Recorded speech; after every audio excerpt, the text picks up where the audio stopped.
We're talking about turning compassion into action, and today more than 500 volunteers packed up thousands of meals for families half a world away. Over 20,000 meals out the door already. Keep it rocking. This afternoon, more than 500 volunteers gathered at Nativity Parish in Sioux City to package food for those who need it the most. This is the 5th year Mater Dei Parish has held a packing event just like this, and it's their biggest one yet. Now, they raised $40,000 over the last 6 months to go towards buying the food. Last year, they raised $30,000. Volunteers worked from 4 p.m. until 8:15 p.m. in 3 different shifts.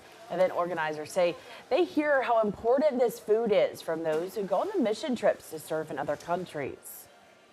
They come back and they tell us about these families, how destitute they are.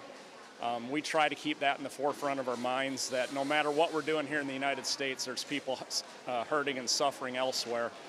And we really need to keep that in front of us, even though we don't see that every day. So this is one way that we can keep that in mind and do something about it. The organization, Then Feed Just One, began back in 2005 after a medical mission trip. Doctors on the trip said their medicine wasn't helping the children due to malnutrition.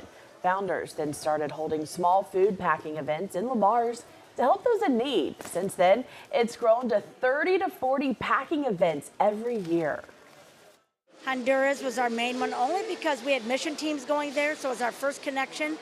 But now we also have sent food into Africa, into Haiti, in the United States if it's needed. Basically, if someone needs food, we're going to ship it there. If we can ship it there.